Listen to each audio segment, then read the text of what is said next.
A lot of my customers would spend ungodly amounts of money on air freight, trying to rush ship things over from China to get them faster. I had people who would spend more on the air freight to get part of their order early than they did for the actual order itself. And that's just insane to think about that, to maybe spend $5,000 on bags and then spend $7,000 rush shipping half of those bags.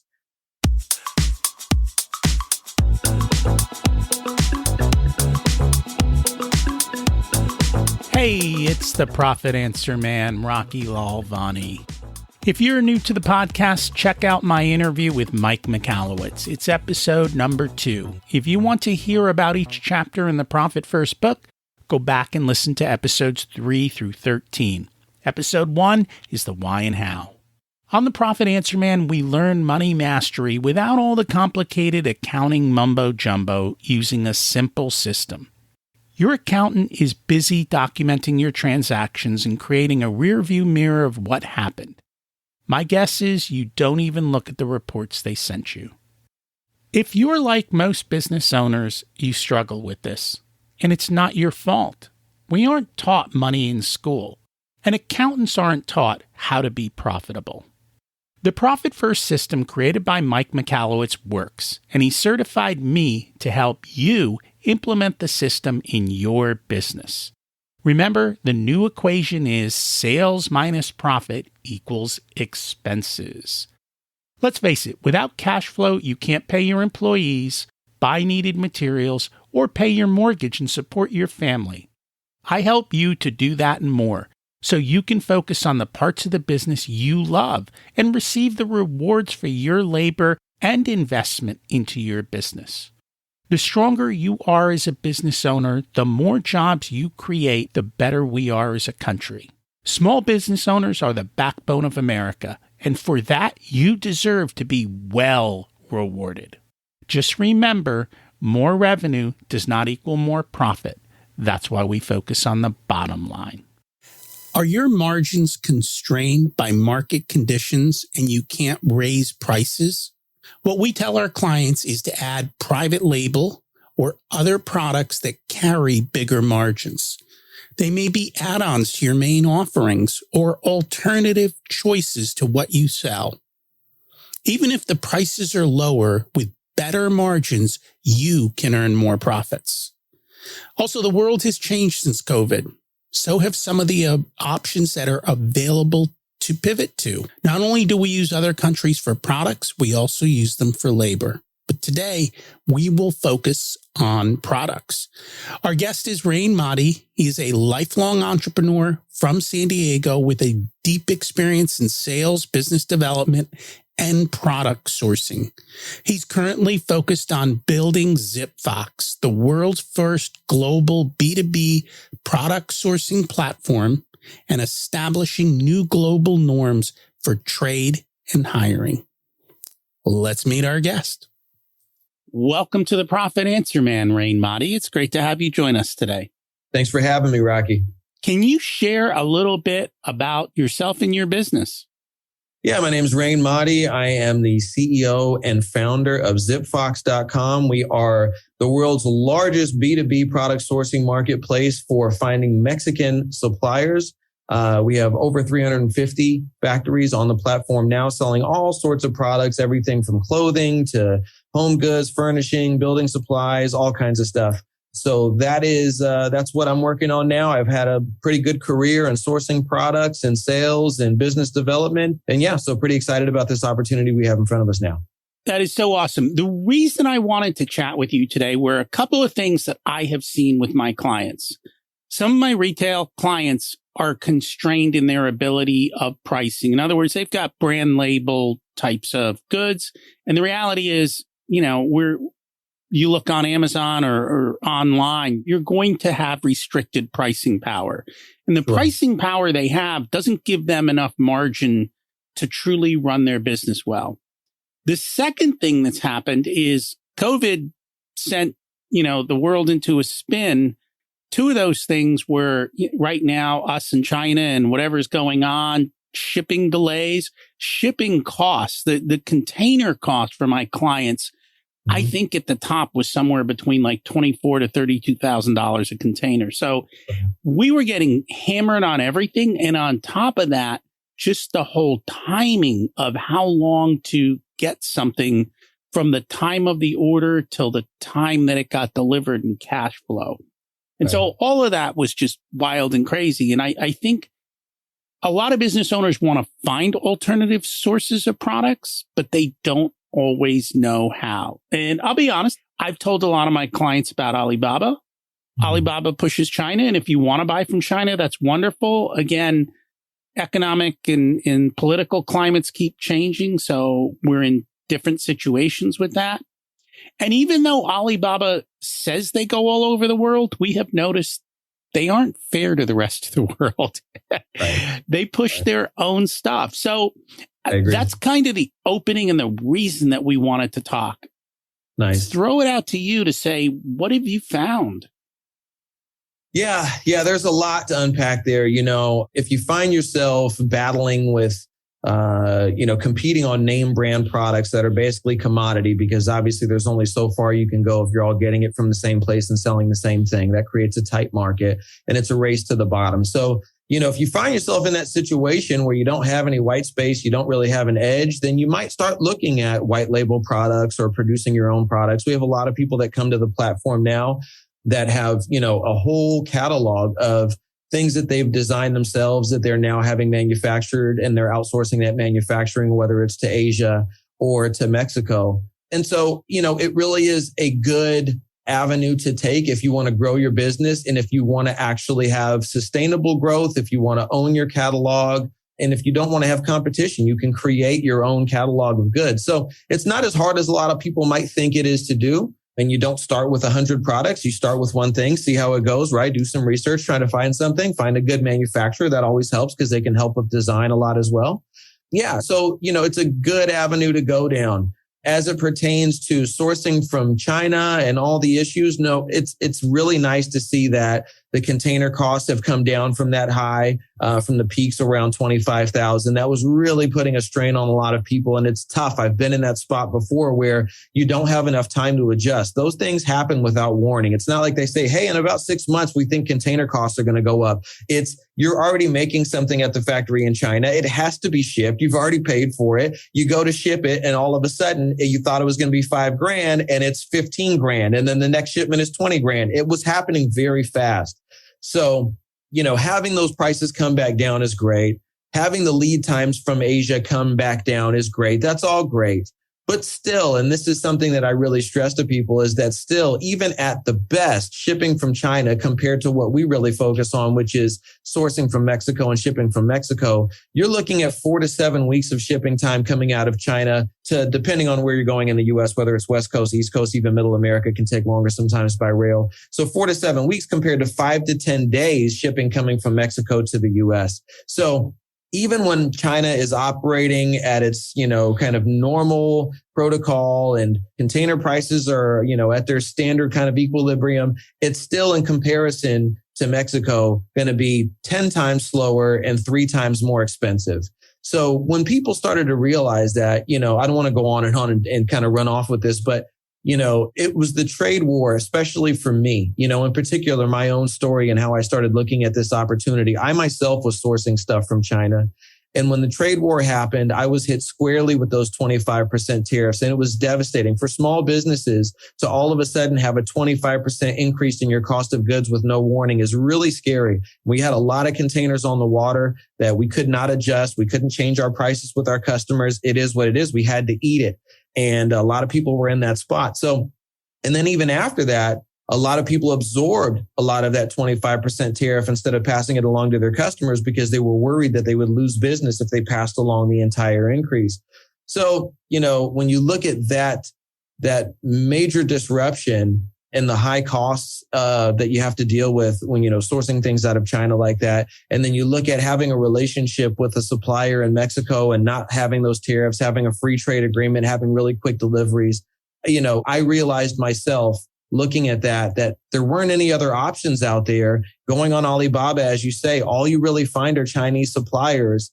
And that was eye-opening for me, you know, looking for a way out of China, looking around and trying to find factories in India or anywhere else. That's kind of where you typically go first, is what else can you find in Asia? And then I kind of arrived at this idea that, like, wait a minute, if we source from Mexico with the free trade agreement, they're the second largest supplier to the US.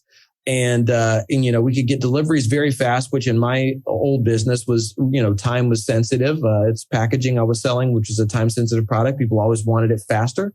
So I just realized it would be a really great option to have, but it didn't exist. And if you search for anything on Alibaba, you end up finding nothing but Chinese suppliers, as you said, and too many. It's oversaturated. It's very difficult to know who to trust. I've worked with a lot of suppliers on Alibaba myself, and you fly over to China and you visit them in person and you realize that they're nothing like who you thought they were. I was even scammed by a gold supplier in China, or on Alibaba, a gold supplier, that's supposed to mean that they're more trustworthy or they've been vetted and whatever. And they literally held my order hostage and told me that they weren't going to ship it unless I paid them another $20,000. So, after I paid them in full. So, and there was nobody on Alibaba or anywhere else that could help me. At the time, I used to try to pay suppliers in China on PayPal. And I thought, maybe if I use PayPal, I'll have some protection. And then I tried to call PayPal to help me out in that situation, and they don't cover things like that. They don't cover custom goods ordered in other countries. If you don't have a listing of that product, like as if, I bought a pair of shoes, Nikes on your website, if you can't point to a listing and say, this is what they said they were selling me, but this is what I got, and show that it's not as described, if you can't do that, then they can't offer you any kind of support. And with custom goods, obviously there's no way for you to do that. So yeah. So it was obvious that another option was needed. And so we started working on that.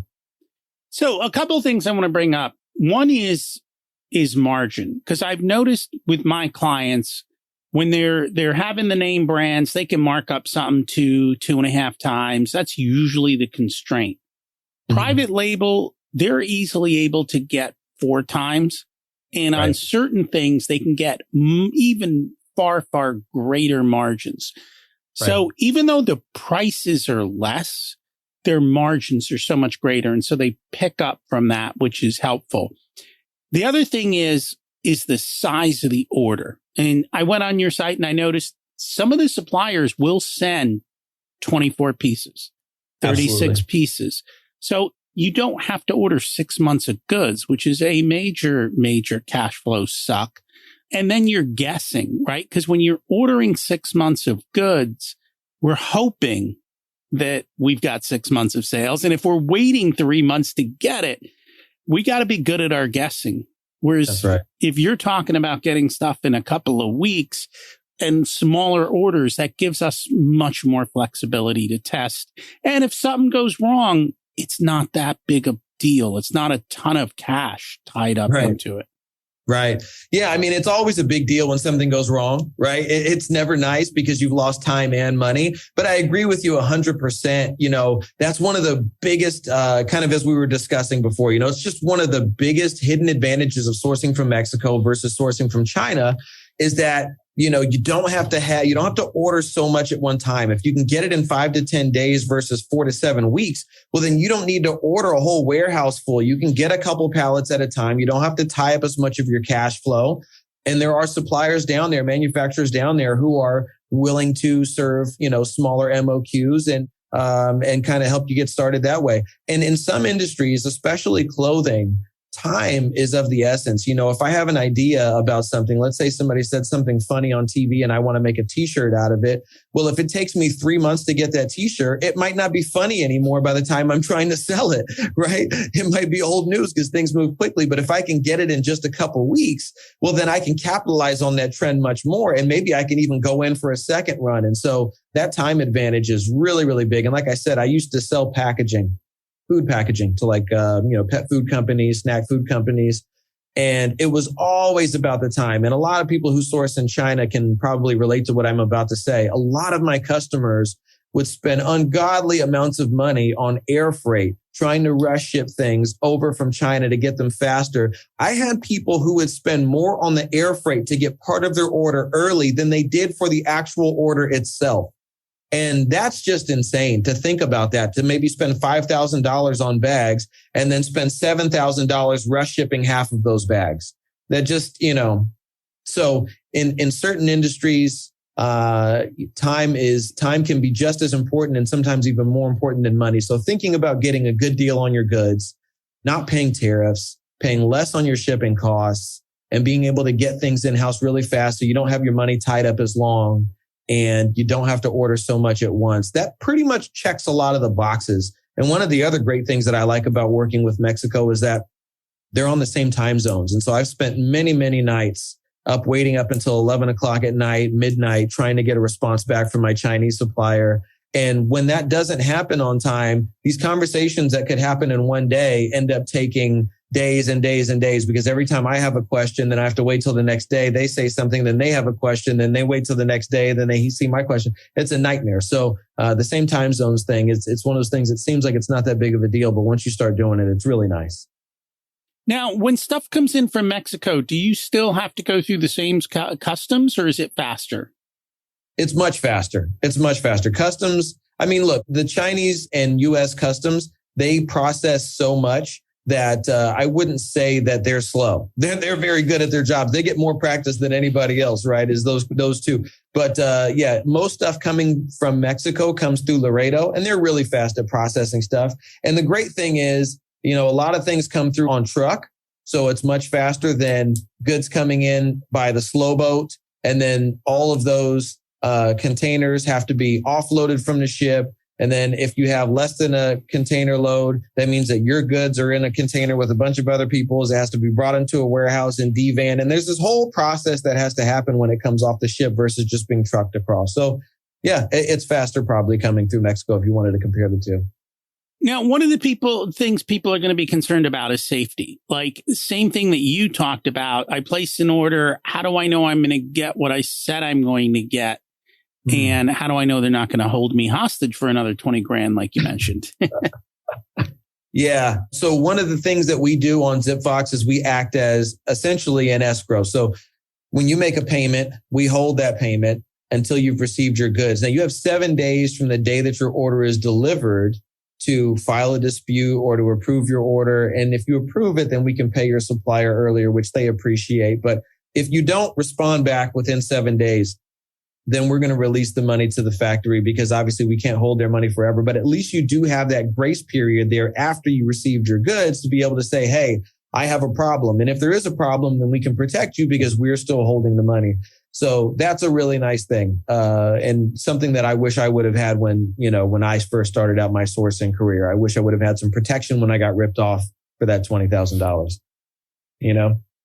And so I think business owners are thinking, does this work for me? And I think it doesn't really matter if you're in a business that's selling products, you can add to your product line. You can do what we call complementary products. So even if you're not bringing in your main products, you can do a lot of add-ons, which allow you to tremendously pick up margin. Sure. Somebody who's never done this before, like, what should they be thinking about and how should they approach this whole situation? Because to them, this is like foreign. I've never ordered anything. I've never private labeled anything. I've never custom. So, I mean, you don't even need to custom order. There are products available right away that you can pull in without having to design. But what are the things that they need to think about, and how should they go about evaluating who they're buying from and whether or not they're making a right decision? And can you get samples shipped in? Right. All good questions. So everybody has their own way of going about it. My just kind of logic opinion about how to choose a product to add to your catalog is, obviously based on maybe some sort of data. You should try to understand where the need is and something that fits in with what you're doing. I think that's obvious, but still just, it should be said that try not to just assume that there's a demand for what you're trying to sell. Maybe you can find some sort of search data on Amazon, on Google, or just talking to your customers. Try to make sure that there is an actual need and desire for what it is that you want to make. The next thing is, unless you have a very specific idea, you woke up in the middle of the night with a dream about a shirt that had 3 sleeves instead of 2, like unless you have a really, really good idea that you just got to run with, don't try to invent something right out of the gate. Don't try to completely design something from scratch. I mean, unless that's your wheelhouse, then obviously do that. But otherwise, I would say, like you said, maybe white label something. All of these factories have their own products that they've produced, their own designs that you can just put your logo on it, or maybe take something that they've done and just make alterations. Say, hey, I'd like it this way. This is really cool, but can you make it this color or make it this shape or this size? And they can take that and make those adjustments for you. And so you can kind of, tailor whatever they've already started with to fit whatever your vision is. That's the best way to do it. And getting samples, yeah, that's a great first step. It's something super, super important that I wholeheartedly believe in, especially if you're working with a brand new supplier. Get samples. Don't just order from them right out of the gate without seeing what their quality is like. And another thing, and this kind of goes back to the last question you asked me about making sure that you're safe and you know what you're getting. When I first started sourcing from China, I wasn't even aware that you could do a third-party on-site inspection. I had no idea that that was even a thing.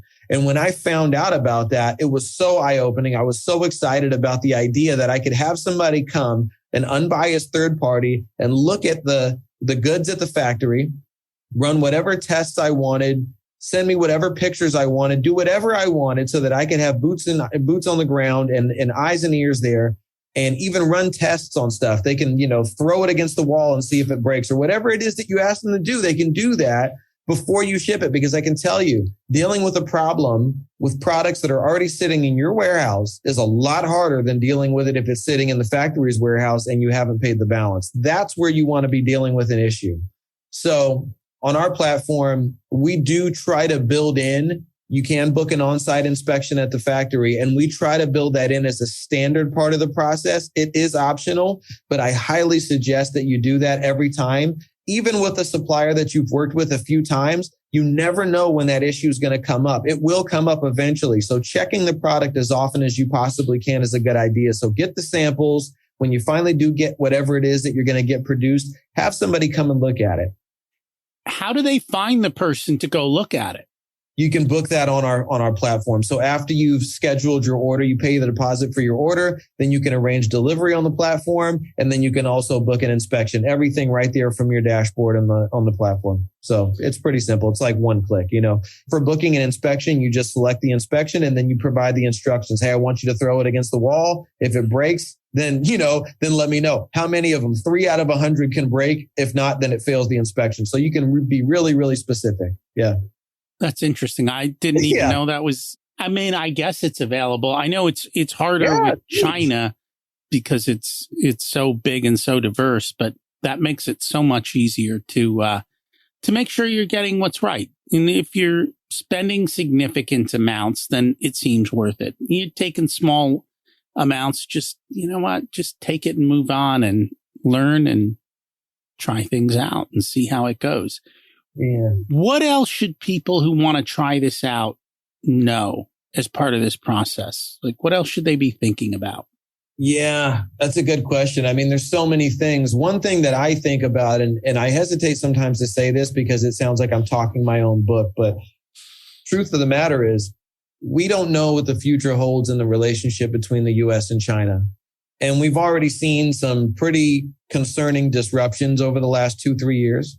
If you look at all of the events that have occurred, I would say maybe since the beginning of the trade war, the Taiwan situation, the human rights issues. If you look at all of the things that have occurred on a dot plot, it does not seem like the next thing that's going to happen is good. It would be hard to find the logic that says, oh, then it's about to turn around. Based on what? So, and I'm not at all political, but Trump just announced yesterday, right? Was it yesterday that he's running for president? No, I don't know. Right. But, all I'm saying is the future of the political relationship between the U.S. and China, it doesn't seem like there's anyone on any side of the aisle who is fond of, the relationship with China. Everybody is concerned about it. You only hear it spoken about in terms of competition. And so my point is this. is that China currently has more capacity, manufacturing capacity, than Mexico does. They probably have 3 times the amount of workers, the labor force, as Mexico. So right now, it's a competitive advantage to have a manufacturer in Mexico because not everybody is doing it yet. People are just waking up to the realization that it's even an option. And once people really start to realize that that's where you need to be, at least set up a backup supplier because that capacity can be taken up very quickly. And if worst case scenario, something happens where it's harder now to source from China, they increase the tariffs, or worst case scenario would be like a full on sanctions or something like that. But if it just becomes even more expensive, even more difficult to deal with China, they invade Taiwan, who knows? We're really one headline away from something very critical happening. I mean, it's a relationship that's on thin ice. If that happens, everyone's going to come running to Mexico. That capacity can get taken up very quickly, and you may find yourself having a hard time locking down a supplier. So, if you're looking at nearshoring, which is the hot topic term these days, you're basically talking about US or Mexico. And of the two, you're definitely going to find much, much better pricing in Mexico, but about the same delivery times. So that's really the next best thing. And I would at least, like I said, start talking with suppliers and set up a backup supplier as an insurance policy, if nothing else, so that if something does happen, you're prepared. And it's always nice to be able to pivot quickly. Right? Yeah. You don't want to get stuck and this is what happens when we hit a roadblock. Yeah. Then we don't even know what to do or where to begin. Reactive. It's reactive. And then we're stuck. Whereas if we've got plans in place for what do we do if X, then all you have to do is execute the plan. You don't have to think. While everyone else is worried and trying to figure stuff out, your emails are already off and running and you're in place. You got your orders done. You're good to go. You've already gotten samples. You've already tested everything. You did a small test order, whatever it is that you need. You talked to different suppliers, got quotes. You've already got it figured out. So when that disruption happens, all you have to do is say, shift the next order over to this supplier instead. And you keep moving. So that's the position that you want to be in. And it's possible now. It wasn't possible before. There's no other platform out there that has as many Mexican suppliers as we do. Really, there aren't any. So now it's an option. You have to take advantage of that option because, like I said, it could happen without warning. And all these things happen without warning. Trade war happened without warning. Russia war happened with some warning, but without very much warning. All these things happen very quickly. You wake up, there's a headline, and now you got a hot potato in your lap. And what are you going to do with it? So if you don't prepare now while you can, you may end up regretting it later. So that would be kind of my other piece of advice. All right. Well, thank you so much for that. Any closing thoughts as we wrap up here? No, I think that's about it. I think there are a lot of advantages, cost advantages. And I think, when you do start finding Mexican suppliers, you can find different products. You can get your product in-house faster. And my favorite thing, I want to relate that back because your podcast is all about people, fattening up their margins. And I think about it this way, just kind of and as an example. If I'm able to, a lot of people have a limited amount of capital that they use to get goods and then to turn those goods back into cash, right? That's a sales cycle. And if it takes me 3 months to get my goods, then I can really only do that about 4 times a year. If I turn my cash into goods and then the goods back into cash, if it takes me 3 months to do that, I can only do that 4 times a year. If it takes me 1 month to do it, I can do it 12 times a year. And that's a very basic and simple. Obviously, there's variables and nuances to that. But if that's the case, then I can grow my business, 3 times faster. And I think that's worth looking into. And that's very much what is on topic for us. So nice. If people would like to find the company, get on the thing and search out things, what do they do? Where do they find it? They go on zipfox.com. You can search any product you want. Right now, we've got a really good selection. If you're in the clothing business, if you are in building supplies, if you're in beauty, if you are in home goods and furniture. I mean, there's lots and lots of stuff on there, but you'll find a really deep selection in those few categories, especially. And yeah, definitely, come check it out. And if you have any questions, if you run into any issues or you need help with anything, just email us at info@zipfox.com. And we'll put that in the show notes. Thank you so much for joining us today. Cool. Thanks, Rocky. Thanks for having me. This is still a relatively new platform, and they're continuing to build it out and improve it over time. I know many of my clients have had large outlays of cash and considerable disruptions over the past few years as they import from China. This is one possible solution. Do you have others? Let me know. I'd love to learn and grow and be able to offer more resources to people. Speaking of that, you don't need more resources as in cash. You need to be more resourceful and focus on the bottom line. If you'd like for us to be a part of your profitability journey, we have different programs available ranging from do-it-yourself to one-on-one coaching. Our course, The Profit Blueprint, teaches you everything you need to know to transform your profitability. There are 3 different tiers ranging from DIY to done with you so that businesses of all sizes can get the support that's best. Join the waitlist in the show notes to get more information and be a part of the next cohort. If you want a done for you service, you can hire us as your chief profitability officers. We only work with a handful of clients, so they all get our full attention. We work with business owners who have or are growing to $500,000 to $10 million in revenue. You can use the scheduling link in the show notes to get on our calendar for a good fit conversation to see if we're the right people to support you and how we can help you. This episode of the Profit Answer Man podcast is brought to you by SMBpodcastnetwork.com. The network is a collection of podcasts and shows from around the internet which focus on bringing you interviews with amazing guests who share actionable advice, ideas, and information for small and medium-sized business owners and entrepreneurs. Visit www.smbpodcastnetwork.com to find more great shows and easily subscribe to be notified of new episodes. It's a great way to discover quality content. If you've discovered us via the network, then I hope you enjoy today's show and will consider subscribing directly so you never miss our episodes. Remember to check out my other podcast, Richer Soul, where we talk about how to live the ultimate life and be the best business owner you can be. As we close out, let's repeat the mantra. Revenue is vanity, profit is sanity, and cash is king. Have an abundant and profitable week.